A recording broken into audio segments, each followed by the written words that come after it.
Hi, I'm Brian Fox. Welcome to another episode of Fox Talks. Tonight we're joined by Suzanne Bowering at Holiday Travel on Main Street in Wakefield. Suzanne, how are you doing tonight? I'm doing great, Brian. How about you? I'm great too, thank you. That's good. So, your business delivers fun and you help provide a service where you help people travel around the world. And right now, there's not a lot of traveling going on. So, how are things going for you in the travel industry? To be honest, they're awful. Yeah, the office has been closed to the public since the shutdown. I'm in here pretty much every day. Nobody walks in. I get the mailman in, he drops the mail, says hello and leaves. That's my social contact for the day. But I'm in here canceling people's reservations. Even up until today, I had two more that were canceling. You know, when the tour companies cancel, the cruise lines cancel, it's the domino effect. So yeah, it's been a tough couple of months for me. So, are people making new plans or are they just outright canceling right now? Um, they're not making new plans right now because there's so much uncertainty. They don't know when borders are going to open. Mhm. They want to travel. There's pent up demand for travel. And once, we're back to whatever the new normal is going to be, I'm going to be crazy busy because people want to travel. But you just don't know when you can go, where you could go. So people right now are canceling. A lot of them are taking future cruise credit or future tour credits for travel later this year or into next year, and just hoping that they can get away soon. Yeah. So, how long have you been in the travel industry? Too long. Too long? You Yeah. don't have to put years on it, but a while. Well, actually, we're in May now. So this month, I'm celebrating my 36th year at Holiday Travel. Wow. Yes, I went to school for travel.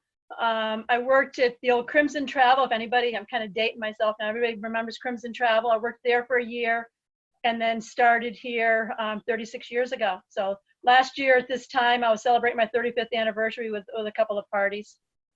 So it's been a And while. have you always been on Main Street in Wakefield or? Exact location. Yeah.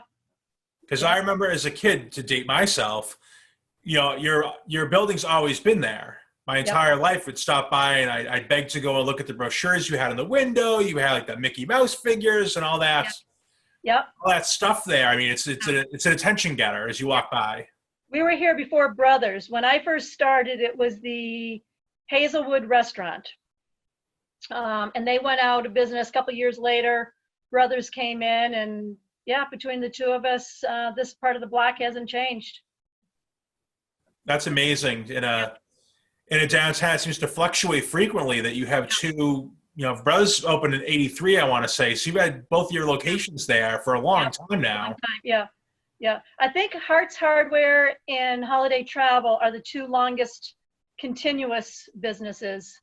We're within a year or so of each other, I think, for being in the same location downtown. That's amazing. I Yeah. I didn't think of it like that. I just know it. I would go to the sidewalk sales, and a Yeah. lot of the stores that were there at the time aren't Yeah. there anymore. And Yeah. you're Yeah. still there and offering the same great service you always have. Yes. Yeah. Yeah. And things have changed, obviously. When I first started, computers were just coming in. Like I said, I went to college for travel, and we didn't learn the computer. It wasn't, you just did everything by phone and by hand. And when I started at Holiday, I'd just taken my computer class and learned how to do the computer. So that was a innovative experience. Boarding passes. When I first started, nobody had boarding passes ahead of time. You just walked up to the flight.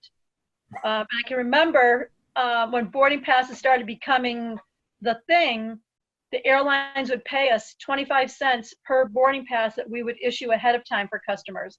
You could issue your boarding pass 7 days ahead of your flight. So we would have people come back in 7 days ahead, and for 25 cents a boarding pass, we would issue them because the airlines just wanted people getting in the habit of having the boarding pass before they got to the airport. So we survived that. We survived the wars in the 90s. We survived 9/11. big changes there. We've survived the economic crash back in 08, 09. And here we are 12 years later, surviving this. Well, it's certainly a tough time, especially in your industry. I know, I had plans to go away this summer, and now they're kind of up in the air like everybody else's. I don't want to book anything and have to cancel, and it's a tough time. So you're kind of like you're sitting and waiting for something to happen. Right. Yeah. And even my own personal trips, I've had 4 trips cancel. And right now I've scheduled to go to Seattle 4th of July weekend. Well, I'm just waiting to see is Seattle going to be open. Then I've got another trip in August, one in September. And I don't know. I'm like everybody else. I'm just waiting to be able to go someplace. Yeah. So I'd like to know more about your travel. So you're a travel agent, you help other people, but where's your favorite place to go? There's no place I wouldn't go. My bags are packed. Yeah, I've never been to Africa. I've never been to Australia, New Zealand, mainly because when I go to those destinations, I want to be able to go for 2.5 weeks. And owning your own business, it's tough to get out of the office for that long of a time. Right. I love the Caribbean. Put me down on a beach, Caribbean, Mexico. I don't care. I love sitting at the beach. I read a book a day, just lighthearted. I don't get into the heavy book a day. I leave them behind for the locals. I love Europe. One of my favorite trips last year was we did a river cruise through the Netherlands during tulip time. So we were at the Keukenhof Gardens mid-April when all the tulips were in bloom. It was absolutely gorgeous. I love Germany. I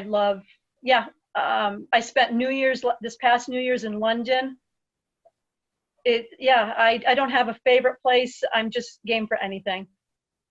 I say one of the best parts of being friends with you on Facebook is you'll look and it's like, oh, she's checking out a cruise ship today. Oh, she's heading out to Europe. And it's like, I wave to you sometimes through your window downtown. And the next day I look and it's like, you're in Germany, you're in Italy, you're somewhere. Yeah. People tease me.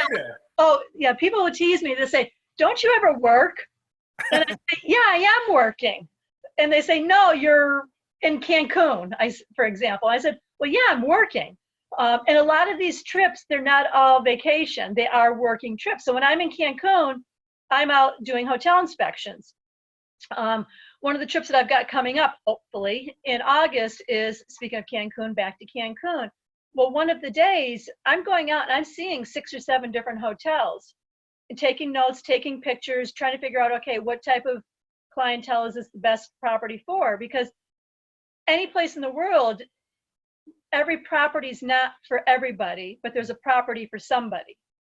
And you've got to figure out, okay, is this a kid's property? Is this a tween's property? Is this more of an adult? A pool person, if they don't care about the beach, if you're a beach snob and the beach has got rocks and undertow, you don't send people there. So a lot of it is working. I do enjoy myself, but a lot of it is working and experiencing it.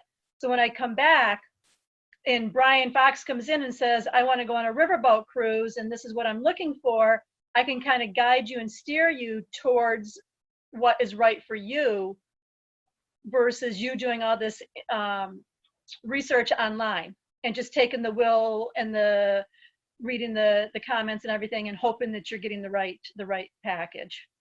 So that's basically what our business is. It's customer service and helping my customers get the trip that they're expecting, the trip that they're hoping, the trip that they're imagining, and doing it for them without them having to do all the legwork themselves. So how many people work with you or work for you in holiday travel? So I'm full-time. I'm the only full-time person at Holiday Travel. I have a part-time bookkeeper / office person.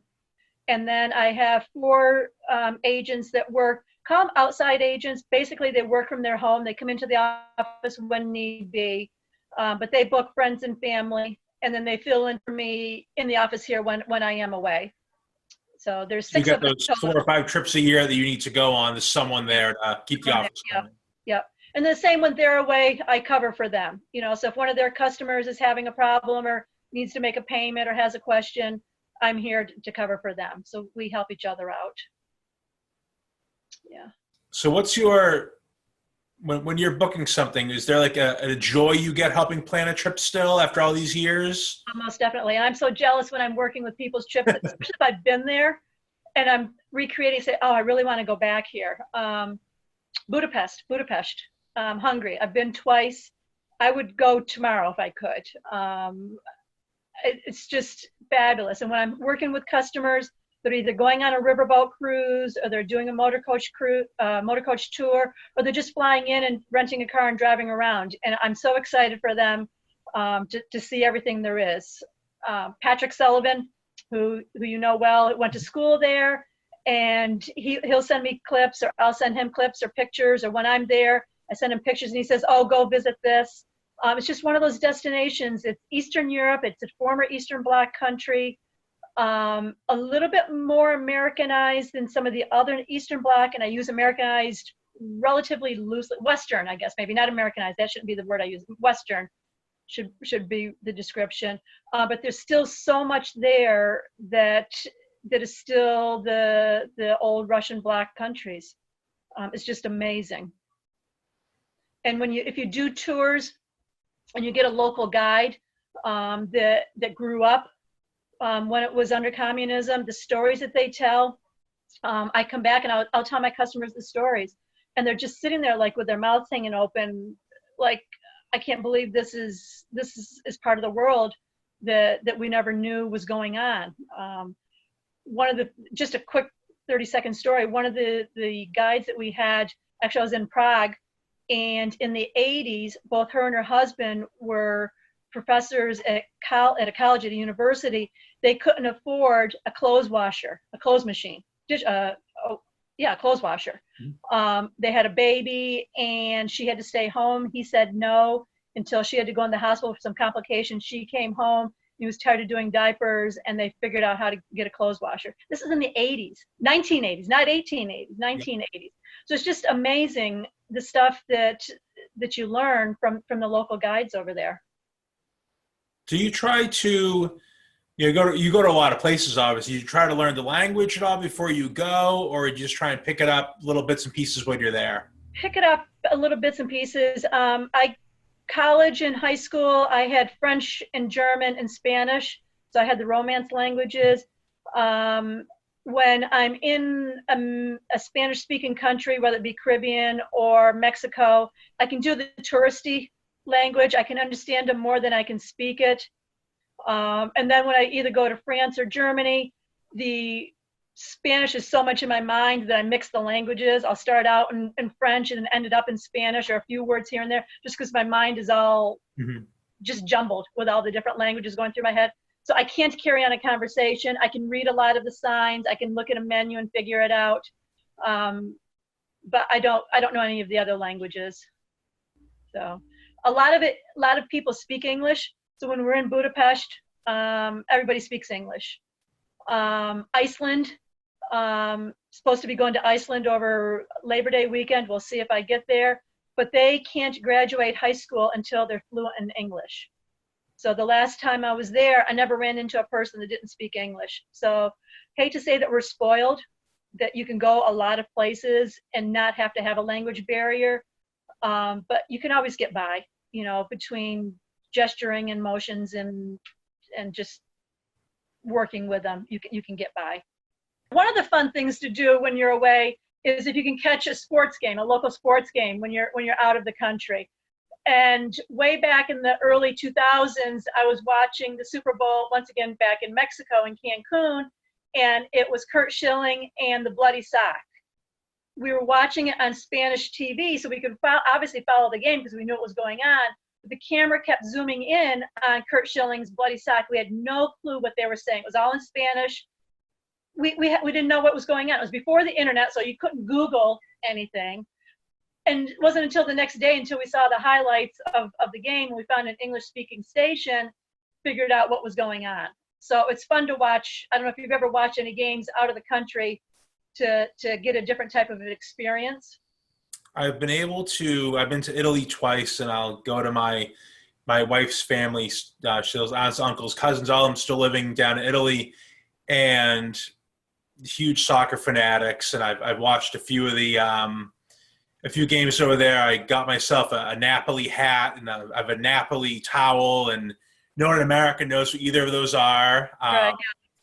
My last trip there, I watched the Super Bowl. So, here I am over in Italy with my Tom Brady jersey on and Did they my know who Tom Patriot Brady was? socks. Did they know who Tom Brady was? Um, no. In fact, they didn't know what the Super Bowl was. No, it was on. It started airing at midnight. It ended at 4 a.m.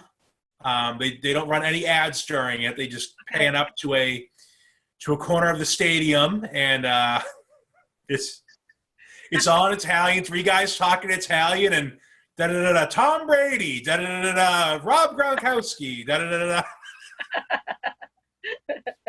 da. And then obviously I went to bed at 5 in the morning after watching them lose to Philadelphia. And my wife's uncle, he watched about the first quarter with me, and he kept making comments in Italian about how aggressive it was, and it's not a pretty sport. And the next day he had a soccer match on, and some guy beating the hell out of somebody else, and I'm like, this is so much better than what I had on last night. He was so proud of himself too. He's like, I don't know what you're watching that for. But that's the wonder of travel, is to get to have those experiences. I mean, I never thought I'd have watched the Super Bowl in Italy. I mean, I wish they won. It would be a better story. Right. Yeah. But I stick out like a sore thumb over there. I'm taller than everyone. Yeah. I broke a bed because I was too tall, and I kicked the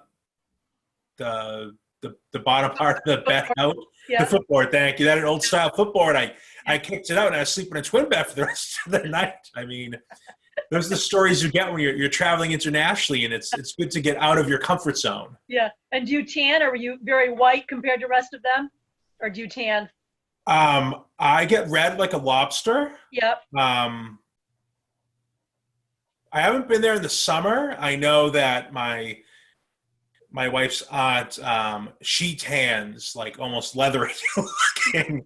She can get very dark, and if I had that, I'd be peeling and red. Yeah, you'll probably be healthier in the long run. I probably will be healthier in the long run. Yeah, that Mediterranean sun they have is great for them and all, but yeah, it's very, very tough. Yeah, and that's one of the things, to bring it back a little bit closer here, is when people are going to the Caribbean or to Mexico. We're used to the sun up here in New England, and people say, oh, it's the same sun it is in the Caribbean. It's not. No. It is totally not. And I always tell people, especially first-time travelers, be careful of the sun and the alcohol the first couple of days, because you're on vacation, you're drinking frou-frou drinks or beer or whatever that you're not used to be drinking at 12 o'clock in the afternoon. The sun is beating down on you. You're close to the equator, and you're either going to get sun poisoning, you're going to get sick, and you're going to ruin the rest of your trip. So that is one of my big warnings for anyone going to Caribbean Mexico, especially during the summer, especially during the winter when we're not as tan. So if you've already got a base tan a little bit, if you're traveling in August, you're a little bit darker, so you got a little bit of a tan. But anybody traveling in the winter, it's tough if you get burnt the first day. You're not enjoying your vacation. No, having burned on almost every trip I've ever been on, I completely agree with that. Yeah, it's tough. But Suzanne, thank you for joining me tonight. It is great to hear more about travel. I'm hoping that we all can get out and see the world again in the near future. Yes. Now, if someone wants to get a hold of you at Holiday Travel, how do they do so? The best is just to call right now. I have a message on my machine that we're closed, and to email me. But like I said, I am in the office at least every day, not the whole time every day, but they can give me a call. The number is 781-245-5131. And actually, we didn't talk about it, but the agency has been here since '72. So the agency's been here that long. I've only been here for 36 years. They've been here longer, but same phone number, same address, right, 402 Main Street, right next door to Brothers Deli, right in the heart of downtown Wakefield. So stop by sometime and poke your head in and say hello. And she has a great window of things to look at as you're walking by. It'll definitely catch your attention. Yeah. There's a lot of places out there to go see, and it's great to work with Suzanne to help you figure out where to go. Most definitely, and I love it. Thank you for joining me tonight. It's good to see you. Appreciate it. Thank you.